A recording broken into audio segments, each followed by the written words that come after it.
What is going on, everybody? What is happening? Welcome to the Suit Up Geek Fix podcast. Today we are breaking down a spoiler-heavy review of the first two episodes of Obi-Wan Kenobi. The day is here. And, of course, my man Loretto at Marcellus Durden on Twitter is here. What's going on, Lo? Hello, happy Friday. I am so happy the weekend is here. It's been scorching here in California, so luckily it cooled down a little bit today. I can just enjoy the California sun. Yeah, I literally just got home from Galaxy's Edge about 2 hours ago. I literally watched Obi-Wan Kenobi, and I ran to my monitor to talk shop with you. And man, let's break it down. Again, spoiler heavy review going on. If you haven't seen it already, but if you have, join us in the comments. Be sure to like and subscribe. Check us out on Twitter and Instagram at the Suit Up Geeks. Lo, start us off with some of your general impressions. Okay. I'm going to preface this by saying my usual, don't hear what I'm not saying. I'm a big fan of the franchise. It really makes my heart swell to know Ewan McGregor's back. I'm so happy for Hayden Christensen. But look, guys, it was a little bit rough the first time. I watched this around 12:30-ish or so. I brushed my teeth, got ready for bed. I had work in the morning, but I was like, F it. I'm going to watch this-ish. And it was a little bit of a mixed bag for me. My initial... I've watched it twice now. My first watch of the first episode, I was a little taken aback by the entrance of the Inquisitors. I think Rupert Friend as the Grand Inquisitor is fine. Not quite as menacing as the Rebels incarnation. I also wasn't fond of his look. I think his look could have looked more evil. He looked kind of like... I hate to say what the internet's been saying, but he does kind of have an Uncle Fester thing happening here. It just... If you guys have seen The Addams Family with Christopher Lloyd and Raul Julia and Christina Ricci, a little bit Uncle Fester, not enough Sith for my taste. But with that being said, though, a lot of pleasant surprises, and I'll get into that when we talk about memorable moments and stuff like that. But I watched it again. Emotionally, I think Ewan McGregor is just perfect. He's acting his ass off like he should, because he's an iconic actor with or without Star Wars, right, guys? Episode 2 was fun. I really liked was it Dayu? I think the planet's called Dayu or something like that. I liked the Blade Runner vibes. Nothing we haven't seen before, but still, it was kind of cool to see this in the Star Wars universe. And it was overall inconsistent. I left this feeling a little bit underwhelmed, especially with all the insurmountable hype that we built up to this. And then it kind of was a lukewarm opening. I'm sure they're going to surprise us in the next few weeks, but I'm just kind of enjoying it for what it is right now. Mildly happy.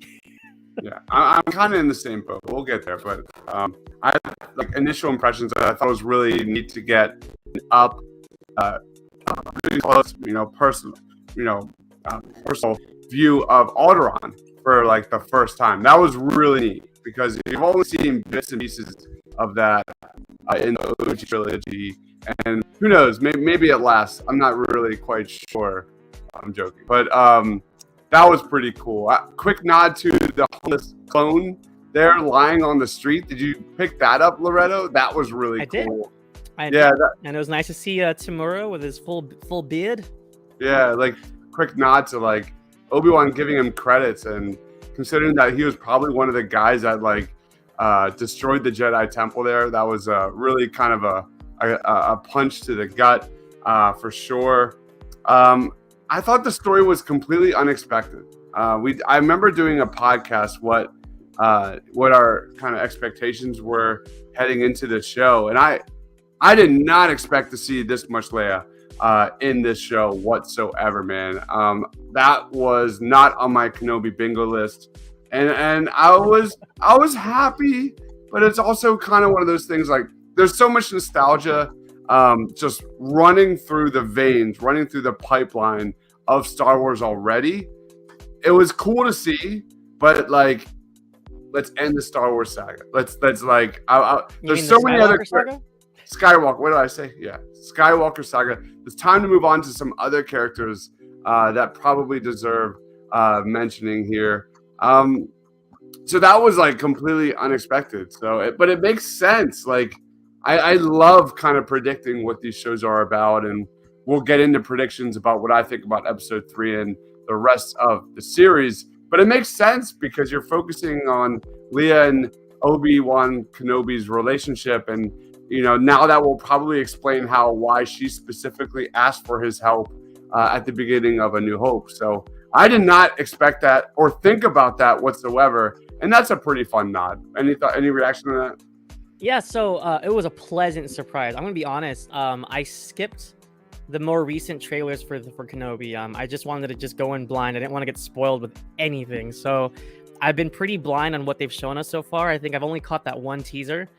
Leia was a huge surprise. I didn't know how integral she would be either, but also I didn't even know I was gonna see her. So overjoyed to see Leia. I think what's her name? Vivian Lyra.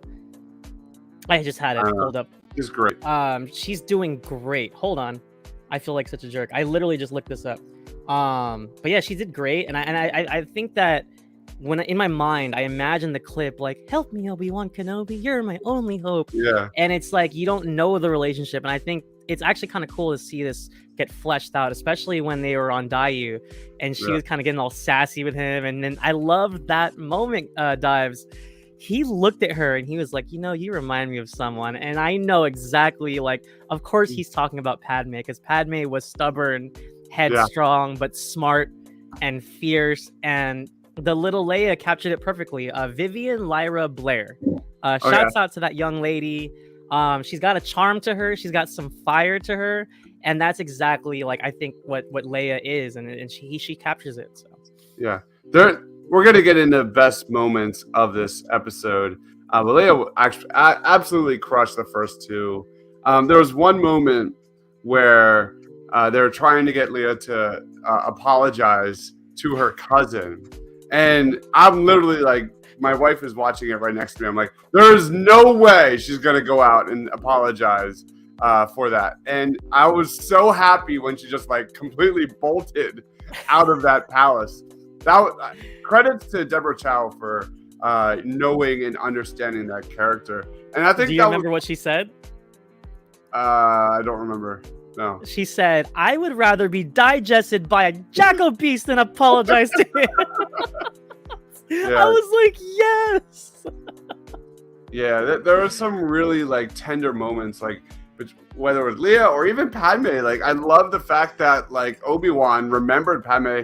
And, when noticing Leia's like wit and boldness there in several of these scenes, man, that was a really cool nod. It was a really cool nod because you realize how much like Obi-Wan truly loved Padme as much as anyone. And that was direct proof. So I really loved that moment. But Tyler is in the house. Who knew Flea from Red Hot Chili Peppers kidnaps Princess Leia when he's not on the tour? I don't get it. Who's Flea? So Flea is the basis for Red Hot Chili Peppers, but movie fans know him as Needles from Back to the Future. How's it hanging, McFly? Get out of here. He's the guy that gets him. He's the guy that gets him fired, and he's a rocker to the core. I thought it was awesome. I knew it was Flea immediately. I was like, yes. That's cool. That went totally over my head.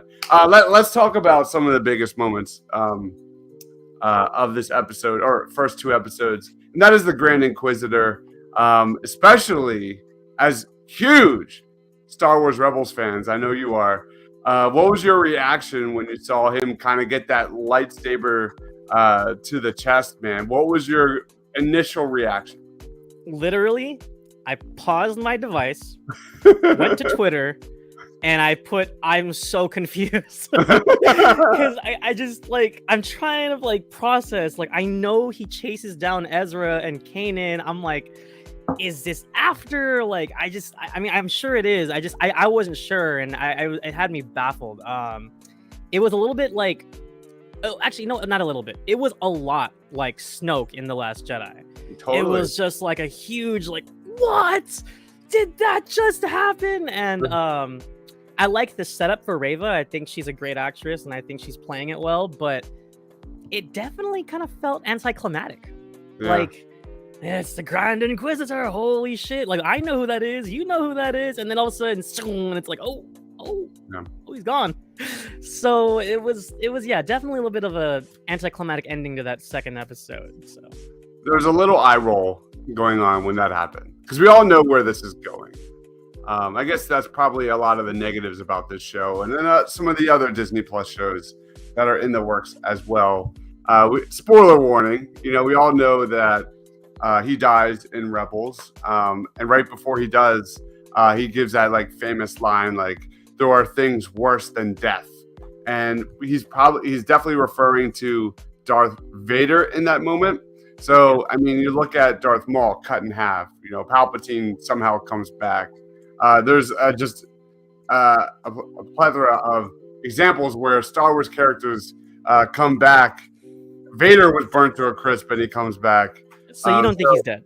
I don't think he's dead. And where I'm going with this, I think is probably the most interesting subplot of the entire show right here, is that when he says there's worse things than death, I think he's going to be like torn to pieces from Vader.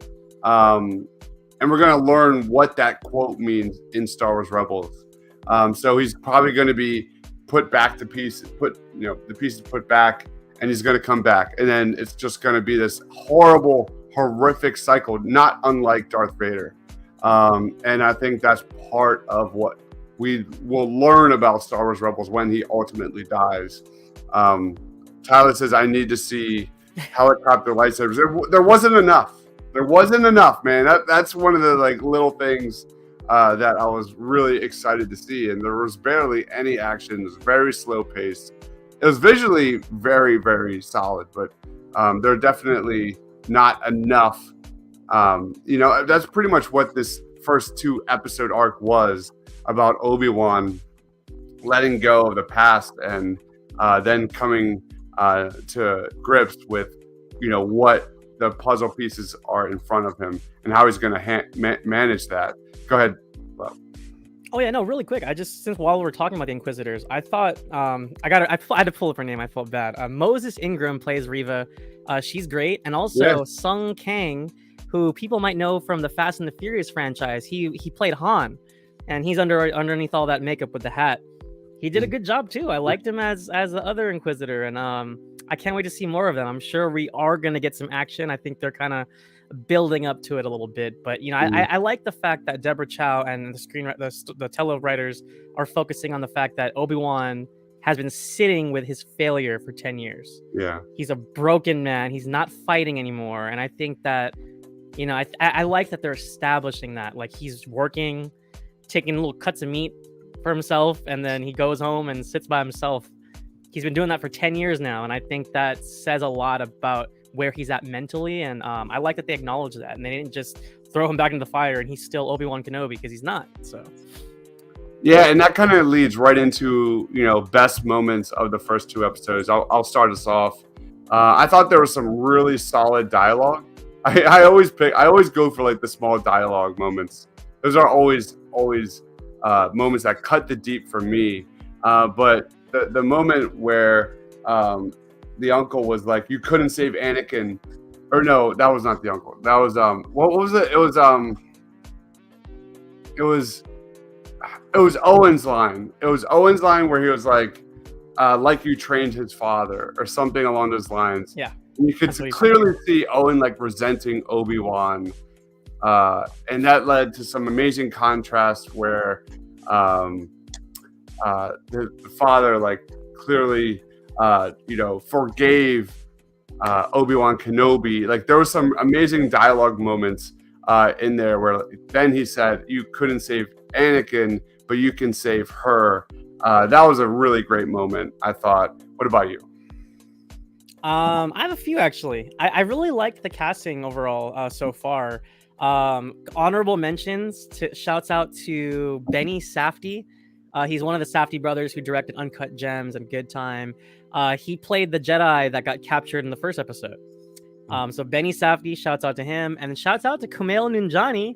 That was an awesome, like, little, I wouldn't call it a cameo, but it was just kind of like, aha, hey, it's you. And it's like, he was funny, and I kind of liked that con, the Jedi con was, he had the remote on the windows, and he had a little magnet to make it look like he has the Force, and I thought that was awesome. Like, it was kind of like a interesting play on a dynamic of, like, the Jedi is almost all but gone, but for those that remember, a con man can get away with something like that. I thought that was a fun idea. But my favorite moment, though, and we're talking about dialogue here, was definitely where am I? With Benny Safdie's character and Obi-Wan. He finds him. He's like, Master Obi-Wan, what are we gonna do? And he's like asking for help. Like, you were once a great warrior. And I love that, Ewan McGregor played it so well. And he was like, you want some advice? You want my help? Bury this lightsaber and move on with your life. And the fact that he said that after the Clone Wars, after Revenge of the Sith, the fact that he said that just shows how broken he is. And I love the way Ewan McGregor played it. He just looked him dead in the eyes, and you can see his eyes are like dead inside. He's just over it. He failed, and I think he's living with that failure still. And even Bail Organa called it out. Like, look, we made mistakes, but you're living in the past. And then you look right back at Obi-Wan, and he's like, yeah, I am. I think there was a lot of people that were not okay with Luke Skywalker falling as far as he did in The Last Jedi. And that was like my first kind of like go-to with that, is you literally see Obi-Wan rock bottom, just like you saw Luke in The Last Jedi. And that's where I went, and how they respond to that is obviously where this series is headed. Tyler says when Obi-Wan says Leia reminded him a lot of Padme. I brought that up earlier in the first part of this show. That was what easily probably the best moment. Me too, Tyler. That got awesome. me. It was awesome, man. So there was definitely some solid dialogue here. But how would you grade this episode, man? Or the first two episodes? I'm gonna be honest. Oh, number one, if it wasn't for Alderaan, it'd be a lot lower than I'm gonna give it. But I'm still leaning towards like a 6.8. It was entertaining in a sense, and Alderaan was gorgeous. I loved the building design, and just the fact that Alderaan gets destroyed and we never get to sit there. I really like that they brought us there. Shouts out Jimmy Smits as well. That's Bail Organa. He's a great actor, and it's always nice to see him. But going into the second episode, which I liked a lot better, I liked that we finally got some progress. Reva is stepping into her own, chasing down Kenobi. Leia's, she got kidnapped and brought to Dayu, the Blade Runner-esque planet full of spice and drugs. And I think there was a missed opportunity with that little girl that was selling spice to Obi-Wan. They should have just threw in like, oh, if you don't want spice, I have death sticks. I was waiting for a death sticks reference. That would have been awesome. But the spice was enough. I thought that was an interesting play. Having Obi-Wan walk through like it looks like a meth lab, but it was spice. I thought that was kind of interesting. So yeah, the episode 2 was a lot better for me. I would give episode 2 maybe like a 7.3. Just a little bit more entertaining than the first episode, but not leaps and bounds better, if that makes sense. But I did appreciate the Kumail Nanjiani appearance, and it was a big whoa moment for losing the Grand Inquisitor this early in the show. But if you're right, we might see him again, right? Yeah, he's coming back. That's funny. Like, I was right there with you, man. Like, my first initial vibe is like a 7 out of 10. Like that. It's got some interesting elements.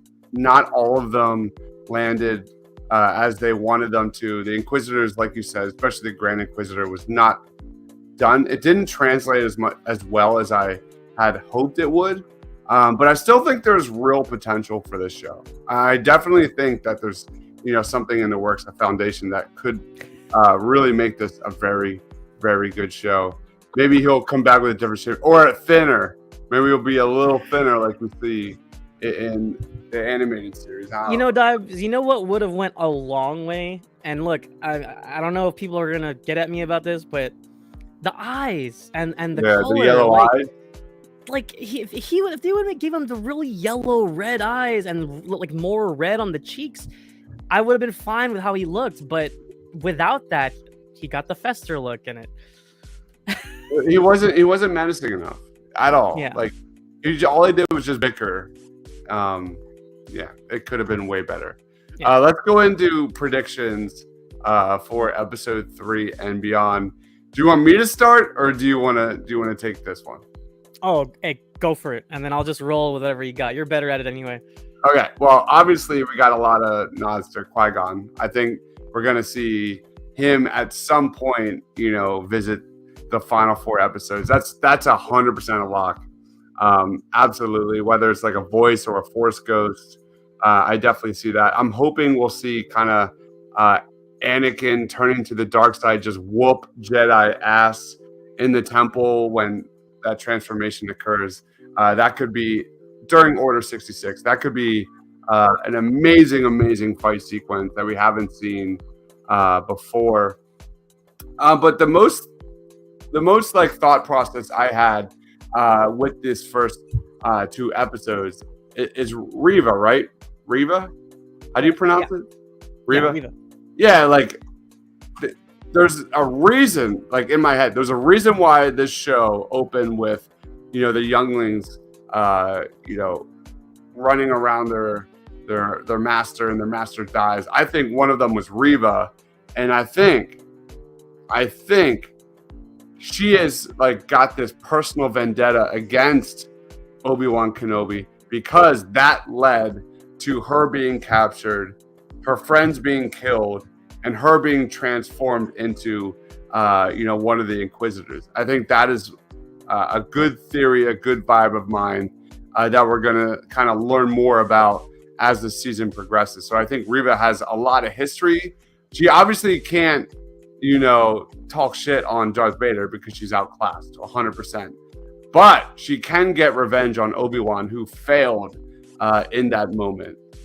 So for me, I think there's going to be a Reva and Obi-Wan kind of coming to grips about those two and that history, especially when you revisit what happened at the temple during Order 66. That's my gut feeling right now. Any reaction to that? I like it. I like that thought that she was in the temple. However, I was kind of hoping, or at least, I'm not sure what we're going to see, but I was hoping that there'd be more of a direct connection, because Obi-Wan was in Mustafar fighting Anakin when the temple got attacked.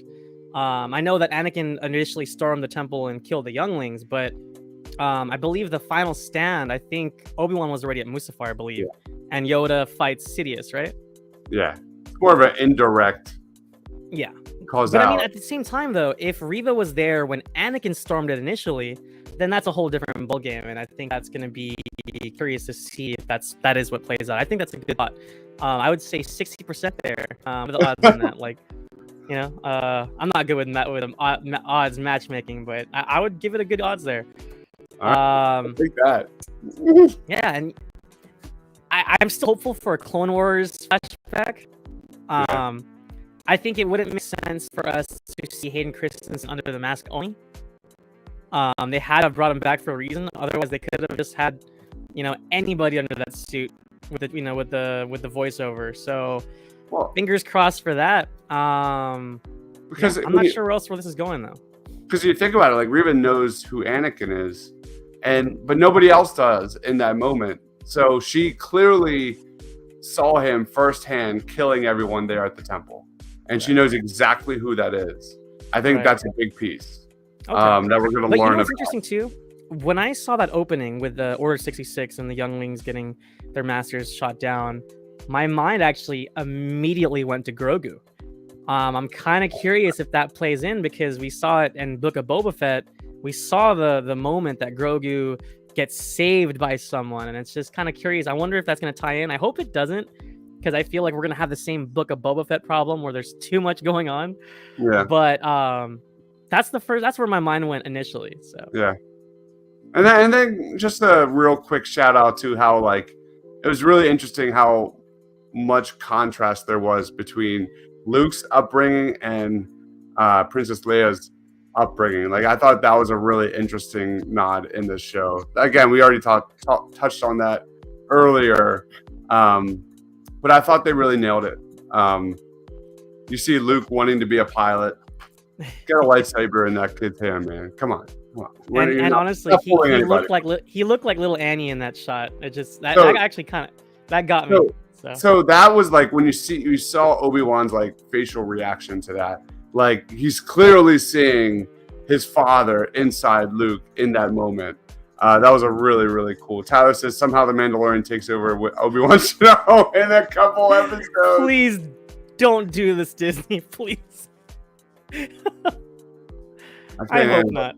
No, absolutely not. Especially with only 4. I'm gonna be awesome. I mean, awesome. I'm gonna be honest. I love Mando. If he shows us one single boot or freaking piece of armor in the show, I'm just gonna give up. I'm just gonna turn it off. That's the God honest truth of these shows. But it's gotta be.